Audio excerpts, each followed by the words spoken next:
honored to be here on the launch of a great book, I would say.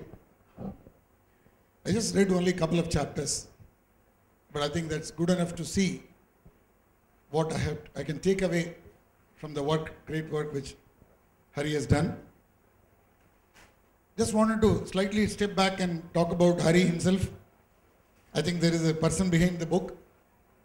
We just run into each other in Bangalore Chamber of Commerce, where we were in the Industry Manufacturing Committee, which also dabbles on the infrastructure side. So we take a bundle of industrialists to go to the airport. I can tell you, I think the kind of role that he's playing in the airport is clearly visible to all of us as passengers who go there.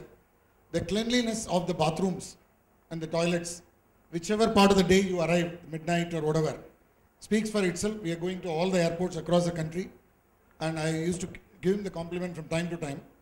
And then when the housekeeping contract for my new factory was to be selected, I consulted him, and they sent a bunch of people in 5 days. They made my new project cleaning, to start with. Excellent. Just to give a background of Hari himself, he is an expert in ISO 14,000, 18,000, 9,000 and whatnot. And we have our friend here, Mr. Belur Nanjundeswar Jagadisha Prasad, who nominated me in the Quality Circle Forum. And Hari came and spoke on the Women's Day. And all the women, stopped drinking their water and coffee, They were dumbfounded on the day. And the speech he gave was from his own experience. And he manufactures video cassettes, or small clippings, you can say. I think they are not posted on the YouTube perhaps, but he just compiled them. Perhaps that is the first book he was talking about, which is not yet born. And perhaps that will come out after this real first book. Just coming back to the book itself, I read the first 2 chapters and found very interesting. He is also an observer and observed. And as Ramana Maharshi says, as Captain Gopinath was mentioning about various great philosophers on this earth, Ramana Maharshi says the observed and the observer and the observing as a process, all 3 could be the same. And then you reach the spiritual level. Easier to intellectualize, but cannot be internalized, perhaps. And I think most of his anecdotes are from his own personal life. He made a little bit of fiction on that, but I think 98% is real and 2% is fiction, to add a flavor to it. And the example of the donkey, the blind fish and the blind man, and so on and so forth. And the mad person who throws a beautiful shirt on the ground and stamps it, makes it as dirty as possible. Several times he throws on the floor and wears it again. And it is an excellent new shirt which is given to the mad person. And what is going on in his mind. And the blind fish example, the blind man example, I don't want to go into the elaborate example that will provoke you to really buy the book and read it yourself. But there are a lot of anecdotes, actual observation of his children in the Yelahanka Royal Orchid, where there is an aquarium in which the one fish goes around without bothering about the other fish, and indeed it doesn't have eyes. I think such fish are grown, or they grow in places where there is no sunlight. So when there is no sunlight, you don't need eyes. So this kind of very fine observations, and one can recall in reading this book. I think you need to read it several times to internalize those thoughts. Then moving to the 2nd chapter, I found totally a different platform he takes over in the second chapter, where he moves into the yogic arena of our life. And there is a saint, and he as an observer reaches a saint as his guru, and then becomes, the saint says, if you have to be able to counsel somebody else, you have to detach yourself from the real process the counselee is going through. Otherwise you can be deeply affected by the life of the other person. You need to be able to detach, at the same time able to participate in the other person's life. And that's the story of the 2nd chapter. It's a very romantic story.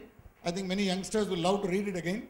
Yeah, a few of us can go back in our life and think a couple of decades back. But from the romantic story, it brings out a spiritual aspect, but ends with a mystery. It really ends with a mystery. And then I was just thinking, as everybody was talking today, maybe the title of the book could have been Many Paths and Many Questions, rather than Many Answers, perhaps. When his 2nd edition comes, I think he's going to change the title of the book, perhaps. Yeah, and because it just leaves a question at the end of each anecdote or an episode or a chapter which you read, and then answers difficult to find. Hari, I can say, is an excellent book. Just the 2 chapters are a sample of the 18 chapters. I think the 18 connotes perhaps the steps towards the Sabarimala, and you reach the God there, and he's a follower of Quran and Bible and whatnot. We are discovering him all the time. A week back he came and presented the book, and I think I'm one of the guys who did not purchase but read it. Yeah, I think it's a beautiful example of buying it and keeping in the shelf. You can purchase from here. The reason I read it is not just to give a speech today about what I read, but I think it really motivated. And the lesson I followed is his own lesson. He's read it in the car when somebody else is driving the car. And I did it, and I could not keep down the book for the second chapter. The car reached the portico, and people are wondering why I did not get down the car. Another 5 more minutes I spent to finish the second chapter, which itself was not finished. And it had a mystery behind it. And perhaps when you read it, you will realize that you would be tempted to write the balance portion of the second chapter.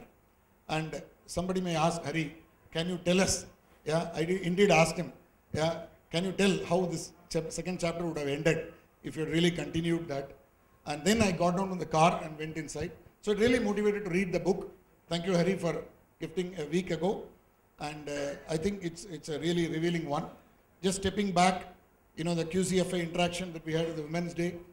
At the end of the day, the women said so many things, which the anecdotes, I think it's going to come back in the second book. And I wish you all the best, and congratulations to you write this book. Thank you very much.